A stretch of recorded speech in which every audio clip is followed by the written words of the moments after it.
Alright. I have multiple ways to get inside the inn.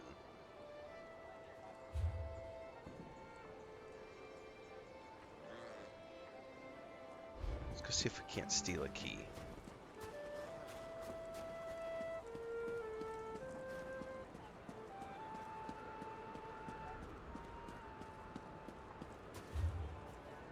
I gotta follow the road up and around, probably.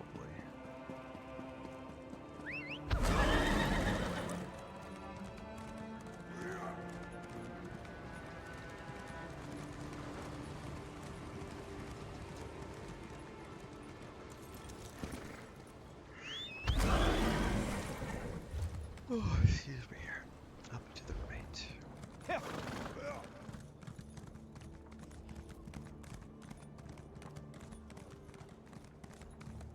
What was I thinking coming here? I never should have left Oregon.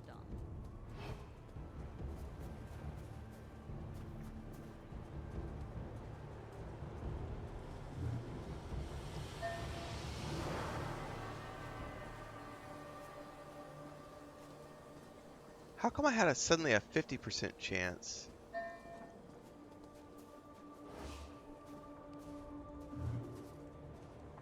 Is that based on people detecting me?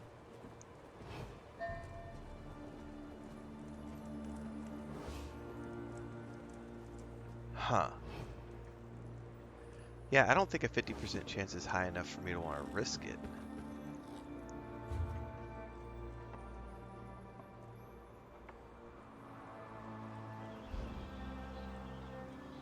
Yeah, we're gonna go investigate the garden. Mirmazi Radit.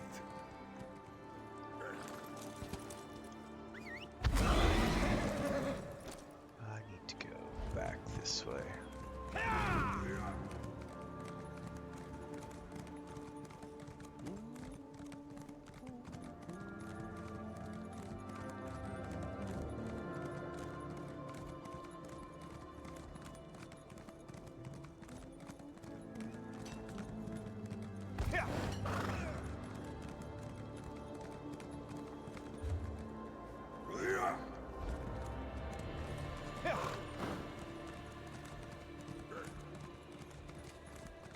The city is simply beautiful.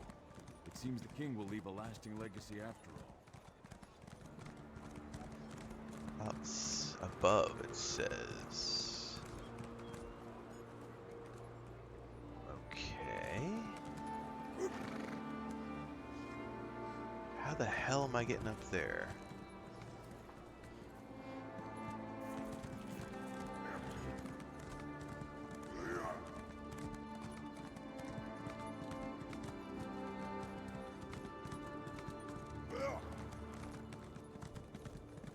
I wonder if there's like a tower entrance or something.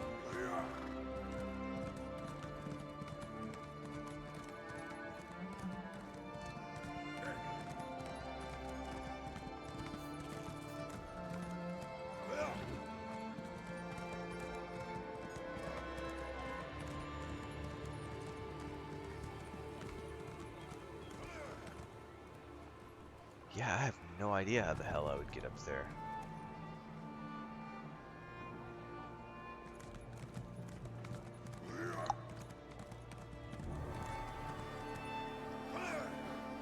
Huh.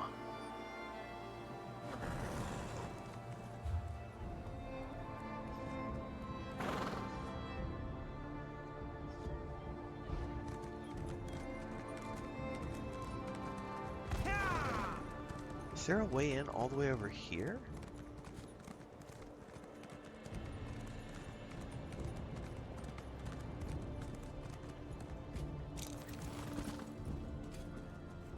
There might be.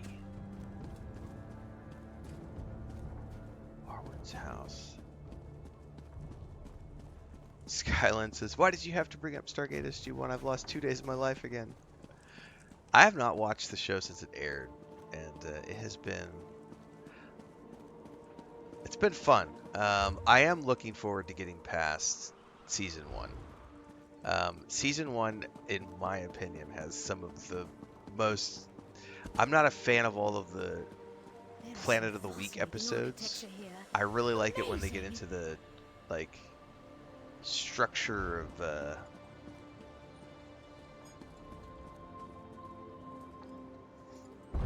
telling more linear storylines over, 4-episode arcs, 6-episode arcs. But it's all fun.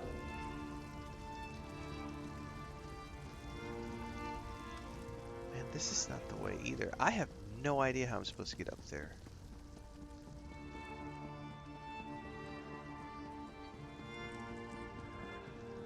I don't see any doors up here that lead anywhere.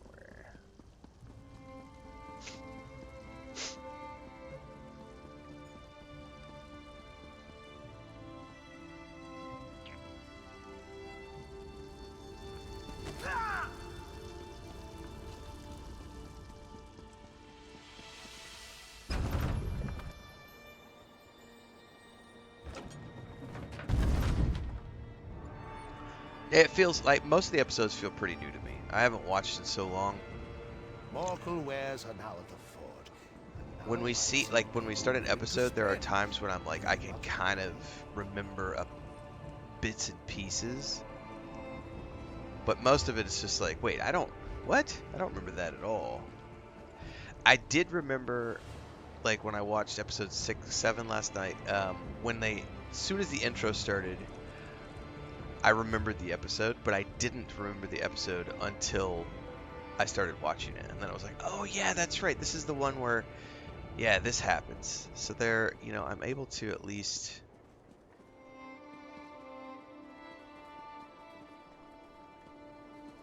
remember bits and pieces, but sometimes I can't, I don't have any clue what's coming.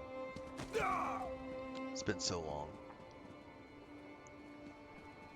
Alright, this does... maybe.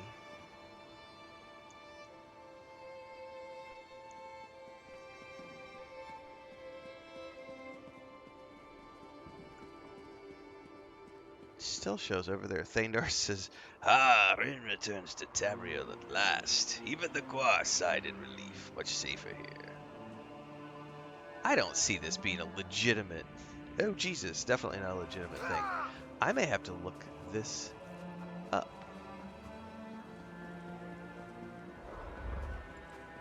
Hang on. I didn't see this Hold before. on there, friend. Only soldiers and guards past this point. No one's allowed on the ramparts. Unless they're a soldier or a guard. And you don't look anything like a soldier or a guard, do you? Why is he wearing like an airplane neck brace? What? No, of course not. I get paid to tell people exactly what I told you. After that, well, I've done my duty. They don't pay me enough to tangle with someone like you. Goodbye.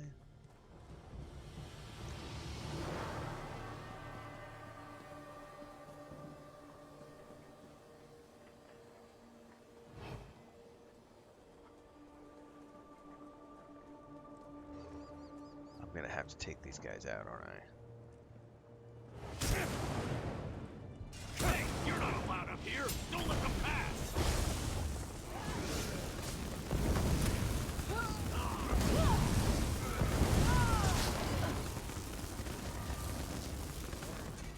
Why are you suddenly telling me about item durability loss? Oh, because I probably haven't repaired in a while. We have the traders. Now we need to eliminate the remaining loose ends at the inn. Somewhere in here, I have a whole bunch of repair things. By the way, do I have that? No.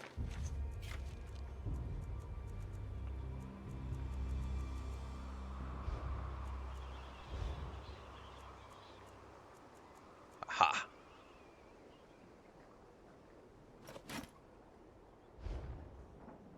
There. Everything's repaired. Good to go.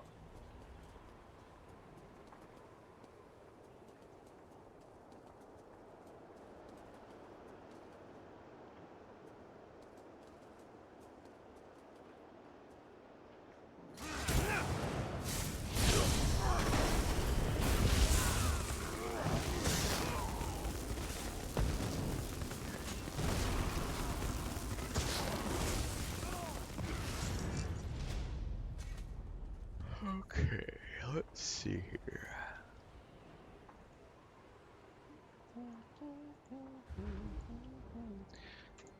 What's up, Napier? What's my favorite MMO? I usually go with Lord of the Rings Online. Just for a comfort level, it gives me everything I want. But also Star Wars: Old Republic. But it's also because I know those IPs like the back of my hand. So, yeah, they're dated. And I would love it if there were more modern editions. But at the same time, I don't really play those games enough to care anymore. And I also recognize that they're just an important part of evolution in terms of the gaming industry, my gaming history. So I don't mind dipping in from time to time and playing those older games for nostalgia's sake, but they haven't been modern games in a very long time. Doesn't change my enjoyment of them. Leads us to victory. Because it's kind of like, for a very long time, Baldur's Gate 2 for me was like my favorite CRPG of all time. Very long time. Baldur's Gate 3 was the first CRPG that managed to take off Baldur's Gate 2 and top it. And it's not because it has Baldur's Gate in the name. I didn't even know who Larian Studios was before Baldur's Gate 3 was announced. And there had been a lot of games that had come close, like Pillars of Eternity 2 Deadfire, that came really close to knocking Baldur's Gate 2 off.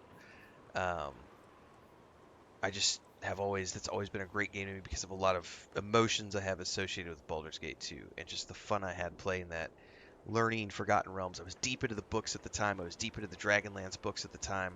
So when I played Baldur's Gate 2, there was a huge amount of emotional charge around that game that kept me locked on it for 15, 20 years or whatever it was.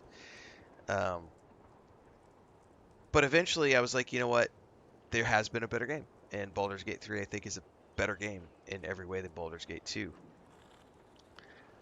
So when I look at MMOs, I have MMOs that I have very fond memories of, but I know that they will eventually be topped because it's just the nature of the technology that we have in today's world allows games to get better and better and better and better every single year. There is absolutely no other ifs, ands, or buts about it. Like all these people who claim that games suck today, it's all trash. Bullshit. The physics that these engines can do in 2025 compared to 1995, compared to 2005, compared to 2015, allows them to create bigger and better and bolder and cooler games every single year. Like, we didn't have voiceovers when I played Myst back in 1993 or whenever it was. Like, it's mind-boggling these days that we get those types of experiences, and it's just getting better. And something VR will eventually come along and dominate for me personally. Rambling answer. I love Lord of the Rings Online. It is extremely dated. The game looks 20 years old. It doesn't have a lot of voiceovers. But what it does have is I can go to Middle Earth and everything I read about in the books, everything I've ever read about since I was 5 years old and first read The Hobbit, I can go look at, I can touch it, digitally speaking, of course, but I can immerse myself in Middle Earth, and it is a phenomenal representation. And being able to visit locations from The Hobbit and see like the 3 stone trolls that got turned to stone when Bilbo was on his way to Rivendell with the dwarves, and that moment, that scene from the books, and to be able to go to that location in the game world with my Hobbit character or any other character has always been extremely special to me. Being able to go to the Misty Mountains, the first time I found Gollum's cave down in the Goblin City, that was hugely emotional for me. Just like the coolest, like, oh my god, this is awesome. Like the fact that artists took time to make that happen and then put it in such a way that it's completely hidden unless you, as a Lord of the Rings nerd, go into the Goblin City and go looking for these types of things, because the gamers of the world are never going to find that shit, and it's not going to make it any less of a game. But the thing I love about Lord of the Rings Online is they have taken the time to put that sort of stuff in there, because it's book specific. It's based on the books. They have a huge love of the books, so the game has always been my favorite MMO for that reason. But a close second for me is Star Wars: Old Republic. Because it's, again, I know that world. Star Wars. The first time I heard the lightsaber it's chills up my spine, and it will continue to give me chills up my spine until I'm in the grave. Like, smugglers and princesses and good versus evil, and you know, when I was however old I was, 3 years old, 4 years old, first time I ever saw those movies, and I remember being terrified of like the Rancor, and also being terrified of the Wampa. I had nightmares about the Wampa when I was very young, and still love those movies, every minute of them. And so when I was able to finally, you know, Star Wars Galaxies was good, but it didn't hold the same place for me as Star Wars Old Republic. Old Republic is fully voiced, 100% cinematic. It is an absolute. It's like sitting down to watch an episode of the Clone Wars every single time you sit down and play Star Wars Old Republic, because you're literally stepping into a fully cinematic, fully voiced, cartoonish art style. Yes, but like if you like the Clone Wars TV show, it's that level of, you know, quality, and you can jump in and have these amazing adventures on, how many planets are in the game now? 50 planets? I don't know. There's a lot of planets. You can go to a lot of places. And if you know the Star Wars lore, and if you love Star Wars, holy shit, that is a game, man. It's good. Anyway, that's the rambling answer. And you have another question, which I just saw pop up. Well, somebody else did. I don't know if it's the same person. The next, hang on, let me timestamp this because I'll get sidetracked. That was 20, 40, and favorite MMO. And then the next question is tab combat. Do I miss tab combat in MMOs, or are you for action? Oh, fuck tab targeting. I do not miss tab targeting at all. That's one of the reasons I don't enjoy playing Lord of the Rings Online that much anymore, because I've done it for so many years, but that's one of the areas where the game has not modernized at all. I don't like tab targeting. If tab targeting to me is like turn-based combat, and it's okay if you like it. I don't mind it from time to time, but I don't enjoy it enough to want to be that, you know, go play those things for hundreds of hours anymore. I will play the occasional turn-based game on my channel, but I've always preferred real-time with pause, and I like action combat. But I also don't play games for combat, so I'm probably the wrong person to talk about that, because I play games for stories, and so, like, as an example, this game has action combat, right? I don't like the combat in this game. I just think it's just not an exciting. But here's the thing: combat in the Elder Scrolls games have never, ever, ever, ever, ever been the primary reason that these games are successful.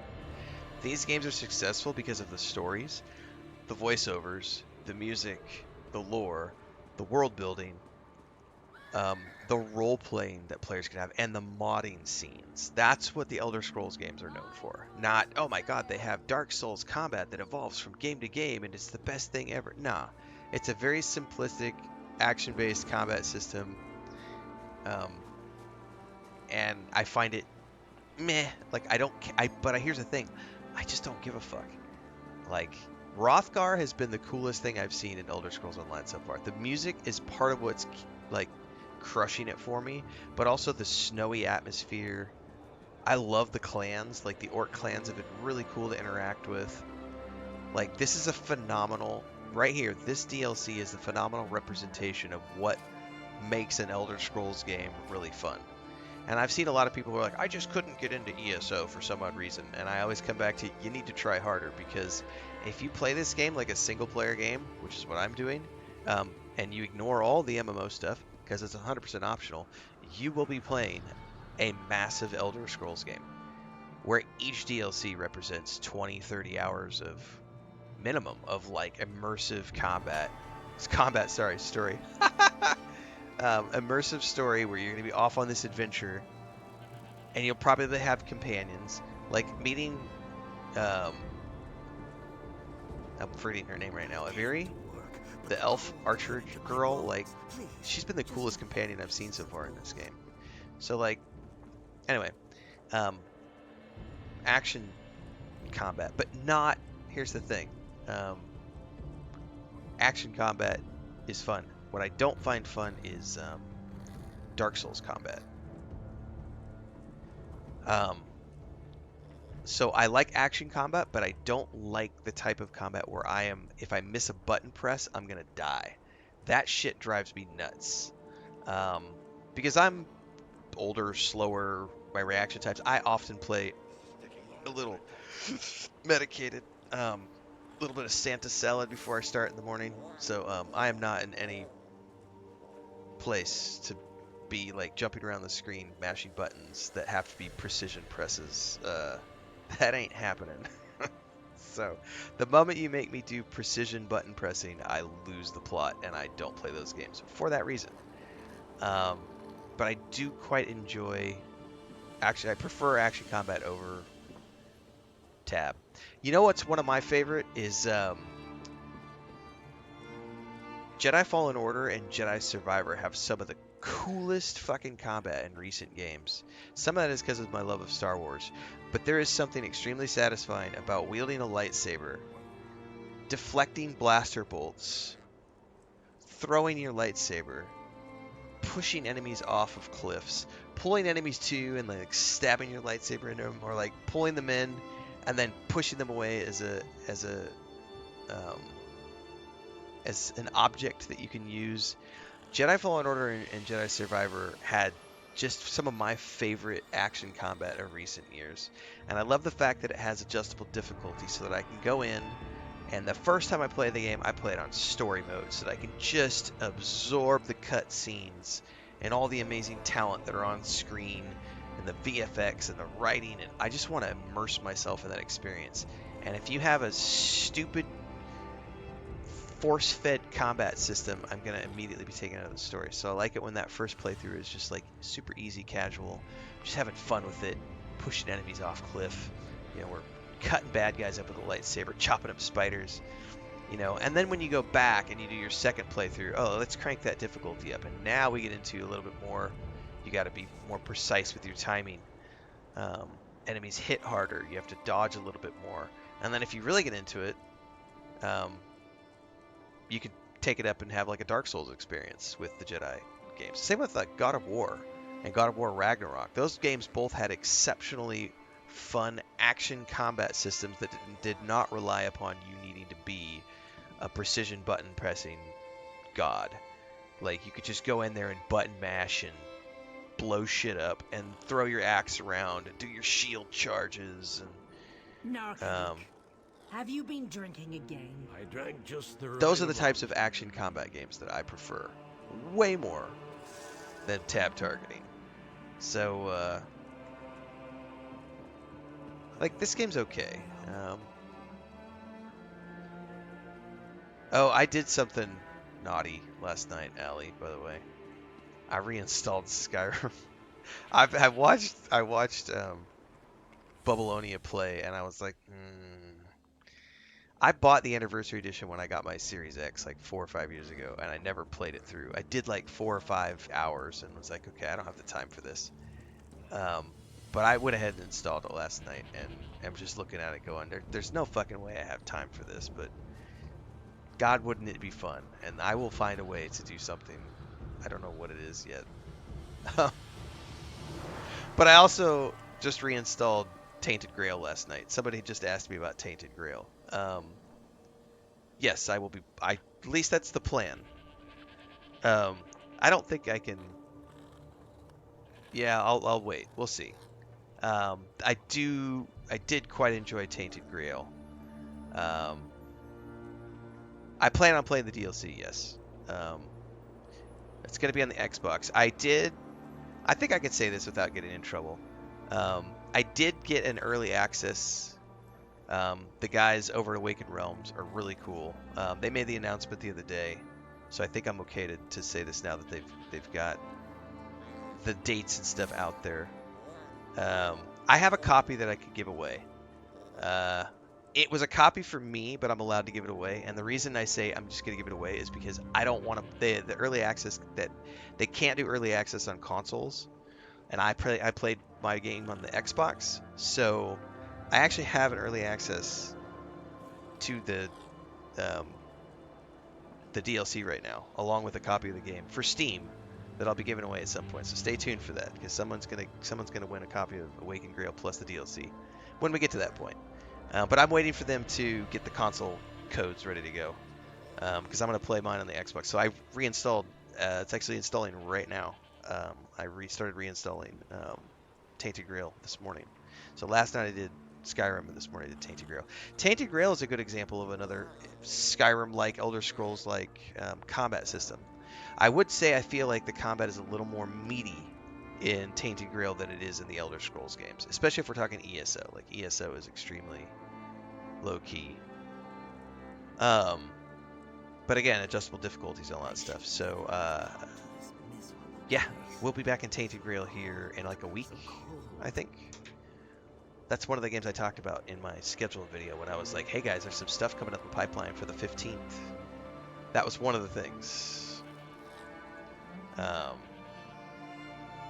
could say it now that they've announced it. I don't have time for Hogwarts Legacy, Gustav, but I did play that game earlier this year for about 40 hours and had a great time. My sister-in-law is completely hooked on it right now. This is not where I'm supposed to be.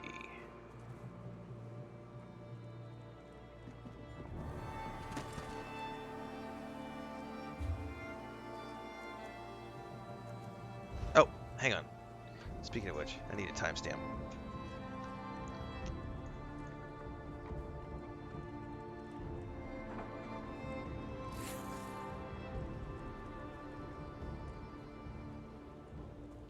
Are you all right? What are you talking about? I'm not drunk. I think you're drunk.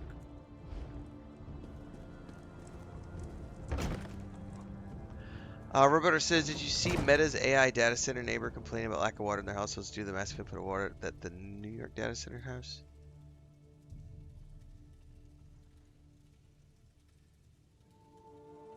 No, I did not.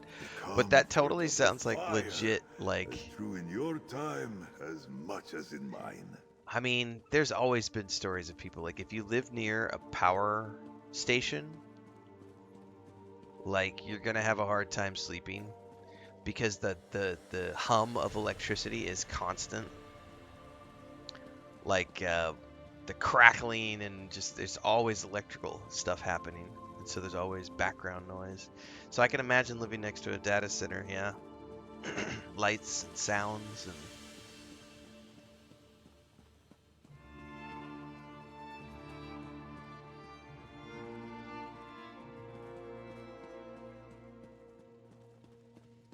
Yeah, I didn't finish it, but I did play it. Yeah, there's like I didn't finish, but I did play, I don't know, like 40 hours or so. There's like 60 some episodes on YouTube.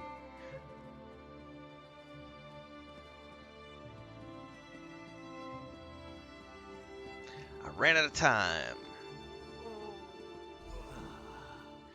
That's what happens when I start a lot of when I play older games and stuff like that. When new releases come along, I have to go play the new releases. So sometimes the old replays or the older games don't get finished.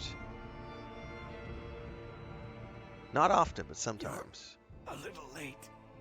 They just left me here to die. It's hard when it's like a 60-plus hour game. Like my Cyberpunk 2077 playthrough, that got sidetracked. It totally got put on hold, which was my third playthrough, but just going through for funsies over the holidays. The reason it got sidetracked, Ubisoft reached out and wanted to work with me on Anno 117, and then North Beach Games reached out and wanted to work with me on Lord of the Rings Return to Moria. Awakened Realms reached out and said, hey, do you want to do the DLC for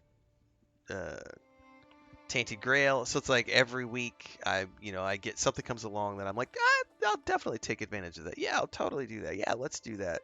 And sometimes, despite best intentions, older playthroughs and or second, third playthroughs get sidetracked. I have started a third playthrough of Baldur's Gate 3 3 fucking times. And I've never managed to pull it off.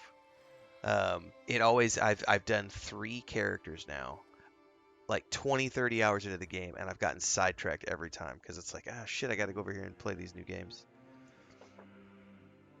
I was running messages for the cute wood elf and the grumpy orc. When I returned, the soldiers rushed in, stabbed me. All right, where are they at? They never saw it coming. The soldiers grabbed the orc chief and the elf, took them away by the order of the king. I told you the king was behind this all. I told you he was a psychopath. In the way.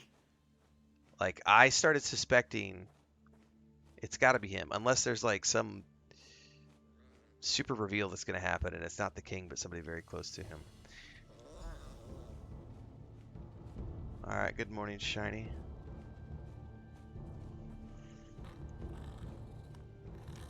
Savannah says, that's awesome that you play Skyrim. It's one of my fave. Well, this isn't Skyrim. This is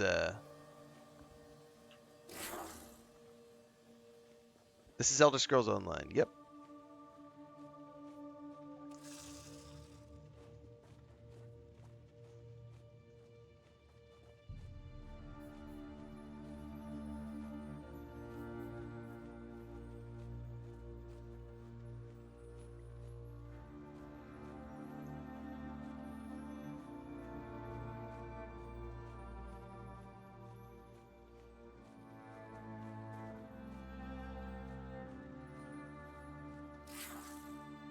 Did suspect the king.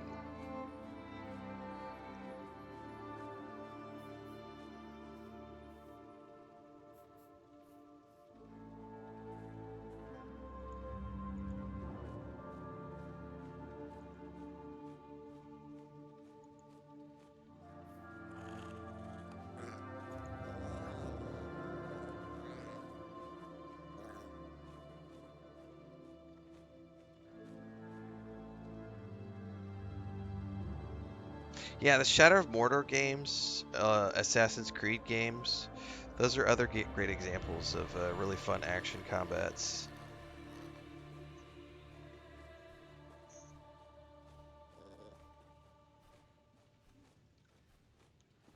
For sure. Alright, I'm gonna grab another cup of coffee. I'll be right back.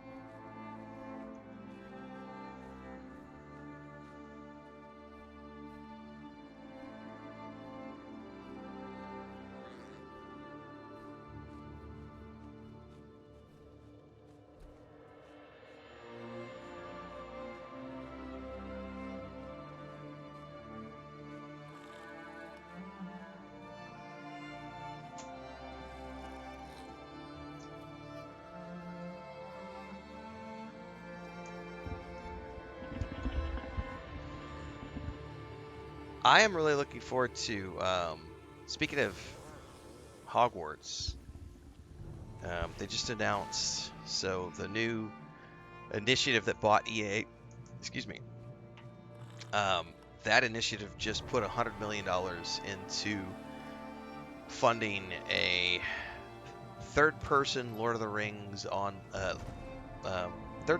Rings game in the vein of Hogwarts Legacy. All that press just went out over the last couple of days. So we can expect to see some sort of Lord of the Rings game in the next 3 to 5 years in the vein of Hogwarts Legacy. I'm extremely excited about that. I can always dive into more Lord of the Rings content.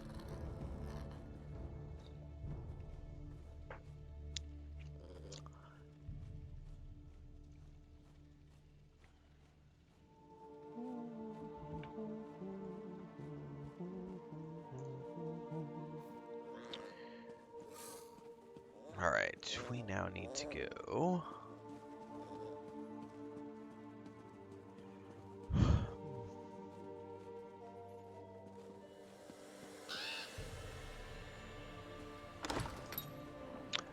At the moment, guys, it does look like there's something going on with YouTube. I don't know what it is. All I know is if I go to YouTube right now, it says YouTube is not receiving enough video to maintain smooth streaming. As such, viewers will experience buffing. It's not on my end, because I'm looking at the bitrate over on Twitch. The bitrate is fine. So it's one of two things, guys. It's either YouTube servers. Yeah, Twitch is okay, Kick is okay, TikTok is fine. It's a YouTube thing. So either there's an issue with my Streamlabs, the Streamlabs API between it and YouTube, or YouTube's servers for streaming are having an issue. So it may be that the YouTube stream cuts out at some point this morning. I don't know yet. But as always, I am live on Twitch and Kick as well as TikTok. So if something happens, you'll still be able to maintain watching while I sort out whatever is the issue, if I can sort it out. Occasionally shit just cuts out. Sometimes it's software, sometimes it's hardware.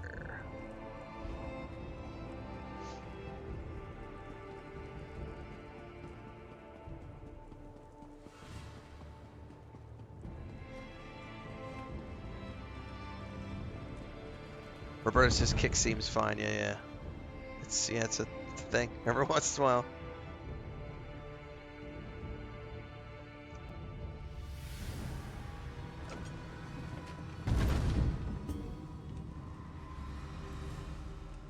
Marcus says I'm also playing Tamriel. Nice. Nice. The funny thing to me is remembering back when we used to have to travel without Wi-Fi on a plane, and how amazing that experience was. And now, in 2025, if I don't have access to Wi-Fi on a plane, I get extremely grumpy if the Wi-Fi isn't working. Like, God damn it, I need my internet. So it's frustrating, yeah, when things start hiccuping and not working. My favorite problem handler has returned. Have you come to see what you accomplished? Thanks to you, the clan chiefs have gathered to hear what I have to say. This is going to be a moot that all of Hrothgar won't soon forget. Unfortunately, I gotta talk to you about something, bro. That sounds serious. But this is a time for celebration. The next age of the Orsimer people begins today. So this is where I found out if it was him or if it's someone acting in his name. Why did you send soldiers to the inn? You dare to question my actions? To imply that I don't have the best interests of my people in mind? If you must know, we received word of the location of the traitors. I sent my soldiers to capture them for interrogation. What's up, Glyph? Did you know your soldiers were infiltrated by the Voshrock? What? How dare you spread such false accusations? Has Bosrog filled your head with more of his Malakath lies? I won't hear such things. Not on the verge of my greatest victory. Yeah, we're Chief Bosrog and Evely. More questions? You're beginning to try my patience. But let's not talk about such matters in front of the clan chiefs. Meet me down in the dining hall and we can continue this discussion in private. It will be highly unlikely that it will have any sort of pub ale drinking experience, for the same reason that Tales of the Shire didn't have any pub ale drinking experiences. or Hogwarts Legacy doesn't have any pub drinking experiences. Butterbeer is not the same thing. Games that are looking, the games that cost $250+ million to build are maximizing their profits. I'd be willing to bet that they make a family-friendly version of the upcoming Lord of the Rings game, so that it's something that can be played by anybody. Across all platforms.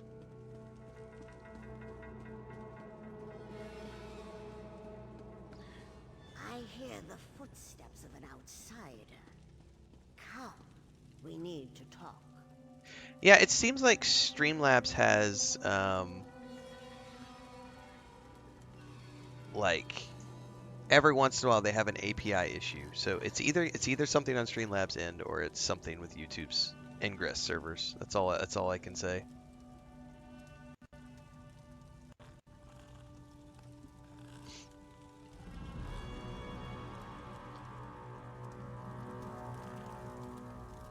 Ah, outsider. You never cease to surprise me. I suppose your recent adventures were somewhat trying. Of course, sticking your tusks where they don't belong usually leads to trouble, doesn't it? So she's the one who was behind it all.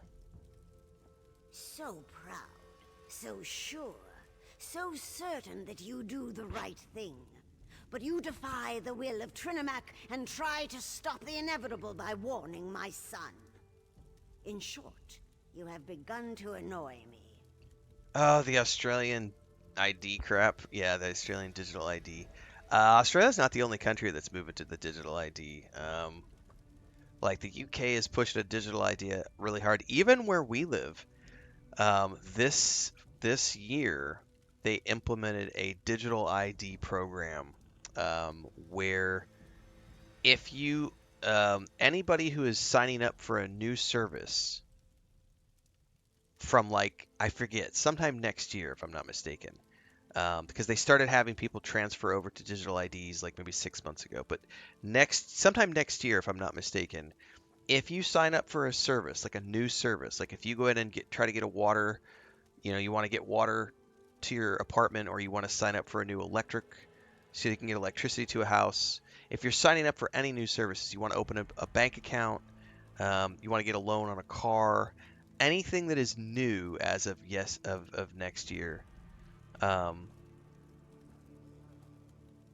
Is going to require you to have a digital ID, which means you have to go register for the digital ID and have that ready to go so that if you're going to open any new services next year, it's going to be a requirement. But it's not required for if you're already signed up to all those services. So we're not opening any new accounts or anything like that right now, so we're not currently worrying about it. But like if we decide that we're going to go get a loan, we would need to get digital IDs. If I decide to go get my driver's license here, I would probably need a digital ID. I don't know. It's everywhere. It's not. It's definitely all over the place now.